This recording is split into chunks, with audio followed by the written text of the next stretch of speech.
"I'm not flying with him," the passenger's voice echoed through the cabin of Delta Flight 427 as Captain David Mitchell entered the cockpit. Several passengers immediately stood up demanding to speak with a supervisor, convinced that the black pilot couldn't possibly be qualified to fly their plane. But what they didn't know was that Captain Mitchell had over 15,000 flight hours and had never had a single safety incident in his 30-year career with Delta Airlines. It was a busy Monday morning at Atlanta's Hartsfield-Jackson International Airport, and Flight 427 to LaGuardia was running slightly behind schedule. The Boeing 737-800 was nearly full, carrying business travelers heading to New York meetings and tourists eager to explore the city. Captain David Mitchell, 53 years old, and one of Delta's most experienced pilots, had arrived early to thoroughly review weather conditions, flight plans, and aircraft maintenance reports. Captain Mitchell performed his standard pre-flight inspection with meticulous attention to detail. He walked around the aircraft, checking control surfaces, examining engines, and ensuring every external component was perfect. When satisfied the aircraft was airworthy, he made his way to Gate B12, where Flight 407 was preparing for boarding. The first passenger to voice concern was Robert Harrison, a middle-aged insurance executive from suburban Atlanta traveling to New York for a conference. Harrison was a frequent flyer who prided himself on his aviation knowledge. When he saw Captain Mitchell walking toward the front of the plane in his crisp pilot's uniform, complete with 4 gold stripes indicating captain status, Harrison's immediate reaction was disbelief. Harrison had been flying Delta for over 20 years and had developed certain expectations about what a pilot should look like. Seeing a black pilot in command challenged his preconceived notions about aviation leadership. His reaction was immediate and visceral. "Excuse me," Harrison called out, stopping flight attendant Sarah Collins. "Is that actually the pilot? The captain?" His voice carried incredulity that made several nearby passengers turn their heads. When Sarah confirmed that Captain Mitchell was indeed their pilot, Harrison's expression darkened. Sarah Collins had been a flight attendant with Delta for 15 years and had worked with Captain Mitchell dozens of times. She knew him to be one of the most professional and competent pilots in the fleet, with a reputation for exceptional skill and unflappable calm under pressure. "Sir," Sarah said carefully, "Captain Mitchell is one of our most experienced pilots. He's been with Delta for 30 years and has an outstanding safety record." She hoped this information would address Harrison's concerns, but could see her words had little effect. "I want to speak to someone in charge," Harrison demanded, his voice growing louder. "I've been flying Delta for 20 years, and I'm not comfortable with this situation." His words were carefully chosen, but his meaning was clear to everyone within earshot. Several other passengers began murmuring among themselves, sharing Harrison's apparent concern. What Robert Harrison and the other concerned passengers didn't know was that Captain David Mitchell had one of the most impressive flying records in Delta's history. He had begun his aviation career in the United States Air Force, where he had excelled from the moment he entered flight training. Mitchell had grown up in Birmingham, Alabama, the son of a postal worker and schoolteacher who instilled in him values of hard work, excellence, and perseverance. As a young man in the 1980s, Mitchell had dreamed of becoming a pilot despite significant barriers that existed for African Americans in aviation. The Air Force offered him the best opportunity to pursue his passion. After completing officer candidate school and flight training with distinction, he was assigned to fly F-16 Fighting Falcons, one of the most advanced aircraft in the Air Force inventory. During his 8 years of military service, Captain Mitchell accumulated over 3,000 hours of flight time in high-performance fighter aircraft. He served during the Gulf War, flying combat missions over Iraq and Kuwait with skill and courage that earned him the Air Medal. His squadron commanders consistently rated him as one of their most reliable aviators. When Mitchell left the Air Force in 1993 with the rank of major, he brought extensive flying experience and leadership skills honed in demanding situations. Delta Airlines recognized his potential immediately, hiring him as first officer and putting him on a fast track for advancement based on his military background and obvious competence. Over his 30 years with Delta, Captain Mitchell had worked his way up through ranks, based purely on merit and performance. He had flown virtually every aircraft type in the Delta fleet and accumulated more than 15,000 total flight hours. He had successfully handled emergency situations that would have challenged even the most experienced pilots. Among his most notable achievements was an emergency landing he performed 5 years earlier when the aircraft's hydraulic system failed over Tennessee. With limited control and 50 passengers on board, Mitchell demonstrated exceptional skill and calm leadership, executing a successful emergency landing with no injuries. But none of this impressive background mattered to the group of passengers now demanding that Captain Mitchell be replaced. The situation escalated quickly as more passengers joined the protest, some threatening to leave the plane if Mitchell remained as their pilot. Margaret Peterson, a retired teacher from Georgia, stood up and joined Harrison's protest. "I've been flying for 40 years, she declared, "and I've never seen anything like this. Where's the real captain?" Her words stung with their implication that Mitchell couldn't possibly be legitimate because of his race. James Wright, a businessman from Tennessee, also expressed concerns. "I have important meetings in New York, and I need to know this flight will be safe. I just want to see some credentials." His request seemed reasonable on the surface, but the underlying assumption was clear. Sarah Collins found herself in an increasingly difficult situation. She had to deal with growing unrest while protecting the dignity of a pilot she knew to be exceptionally qualified. The situation was unlike anything she had encountered in 15 years as a flight attendant. "Ladies and gentlemen," Sarah danced over the intercom, "we're experiencing a slight delay as we address some passenger concerns. Please remain in your seats while we resolve this matter." Her voice remained calm and professional, but inside she struggled with anger and disappointment. The delay attracted attention from airport personnel and Delta management. Gate agent Marcus Williams, himself a black employee who had witnessed similar incidents, boarded the aircraft to try defusing the situation. "Good morning, everyone," Marcus announced. "I understand there are some concerns about today's flight. I want to assure you that all Delta pilots undergo extensive training and meet the highest safety standards. Captain Mitchell has been with our airline for 30 years and has an exemplary record with no safety incidents." Marcus hoped that providing factual information would calm passengers, but quickly realized that logic and facts would not overcome the prejudice driving the protest. Several passengers continued insisting they wanted a different pilot, and some threatened to file complaints. Meanwhile, Captain Mitchell was in the cockpit completing pre-flight checks with First Officer Jennifer Chen, a Chinese-American pilot who had been flying with Delta for 5 years. Jennifer was visibly upset by what was happening in the cabin, but Mitchell remained focused on his preparation. "Captain," Jennifer said quietly, "maybe we should address the passengers directly. Let them know about your experience and qualifications." She was frustrated by the injustice and wanted to defend her captain. Mitchell paused in his checklist and looked at his first officer. His expression was calm, but Jennifer could see the pain in his eyes.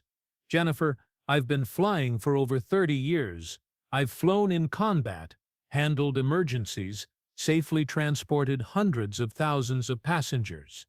I shouldn't have to justify my qualifications based on the color of my skin." His words were delivered without anger or bitterness, but with quiet dignity that spoke to countless times he had faced similar situations. David Mitchell had broken barriers his entire professional life, becoming one of the first black pilots in his Air Force squadron and one of the first black captains at Delta Airlines. The situation in the cabin grew more tense. Robert Harrison had convinced several other passengers to join his protest, and they were demanding to speak with a Delta supervisor. Some passengers were taking videos with their phones, while others called the airline's customer service line. Airport security was called to the gate to help manage the increasingly chaotic situation. The presence of security officers made some passengers more anxious, while others saw it as validation of their concerns. The atmosphere had become toxic, with passengers taking sides. It was at this point that another passenger, Dr. Elizabeth Thompson, a retired Air Force colonel traveling to New York for a veterans conference, decided she had heard enough. Dr. Thompson, who was white, had served for 25 years in the military and worked with pilots of all backgrounds. Dr. Thompson stood up and faced the protesting passengers. Her posture, reflecting authority she had wielded during her military career. "Excuse me," she said, her voice carrying command presence. "I couldn't help but overhear your concerns about Captain Mitchell. I'm a retired Air Force colonel, and I can tell you that the military doesn't promote anyone to pilot status, let alone captain, unless they are exceptionally qualified." She paused before continuing. "Captain Mitchell's uniform indicates he's not only a pilot, but a captain with significant experience. The 4 stripes on his sleeve mean he's earned the right to command this aircraft through years of demonstrated competence. Your concerns appear to be based on nothing more than his race, which is both inappropriate and ignorant." Dr. Thompson's intervention created momentary silence, but also sparked more heated debate among passengers. Some supported her position, while others continued insisting they had the right to feel comfortable with their pilot. The situation had now delayed the flight by over an hour, and Delta's operations center was closely monitoring from their headquarters. The airline had clear policies against discrimination, but also had to balance passenger satisfaction with employee rights. Senior Delta manager Patricia Williams arrived at the gate to assess the situation personally. She had dealt with difficult passengers throughout her 20-year career, but had never encountered anything quite like this. As an African-American woman in senior management, she was particularly sensitive to the racial dynamics. After consulting with Captain Mitchell and reviewing his personnel file, Patricia decided to address the passengers directly. She boarded the aircraft and explained Delta's policies on discrimination while outlining Captain Mitchell's qualifications in detail, but her intervention had limited effect on the core group of protesters. It was then that Captain Mitchell made a decision that would transform the entire situation. Rather than remaining in the cockpit and allowing others to defend him, he decided to address the passengers directly. He had spent his career letting his actions speak for themselves, but this situation required a different approach. When Captain Mitchell emerged from the cockpit and walked to the front of the passenger cabin, the aircraft fell silent. His presence commanded attention because of the quiet confidence and dignity he projected. He was a tall man with graying hair and kind eyes, wearing his Delta captain's uniform with obvious pride. "Good morning, ladies and gentlemen," Captain Mitchell began, his voice calm and measured despite the tension. "I understand there are some concerns about today's flight, and I want to address them directly. My name is Captain David Mitchell, and I'll be your pilot for today's flight to New York." He paused and looked around the cabin, making eye contact with passengers throughout the aircraft. "I've been flying for over 30 years, beginning with 8 years in the United States Air Force, where I flew F-16 fighter jets and served our country in combat missions during the Gulf War. I've been with Delta Airlines for 30 years, during which time I've accumulated over 15,000 flight hours and maintained a perfect safety record." The cabin remained silent as Captain Mitchell continued. "I've successfully handled emergency situations, including engine failures, severe weather conditions, and medical emergencies at altitude. I've been recognized by this airline multiple times for my professionalism and expertise. I'm also a certified flight instructor who trains other pilots." Robert Harrison, who had been one of the most vocal protesters, shifted uncomfortably as Captain Mitchell spoke. The pilot's calm demeanor and impressive credentials were impossible to dismiss, even for someone whose prejudices had initially blinded him to Mitchell's qualification. "I understand that flying can be stressful," Captain Mitchell continued, "and that passengers want to feel confident in their crew. I want to assure you that your safety is my top priority, as it has been throughout my entire career. If anyone still has concerns about flying with me as your captain, you're free to deplane and take a later flight.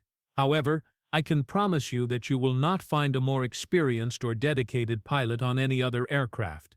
The captain's words had a profound effect on the passenger. His calm professionalism, combined with his impressive credentials and dignified response to their prejudice, made it clear that their concerns were unfounded and based on bias rather than legitimate safety considerations.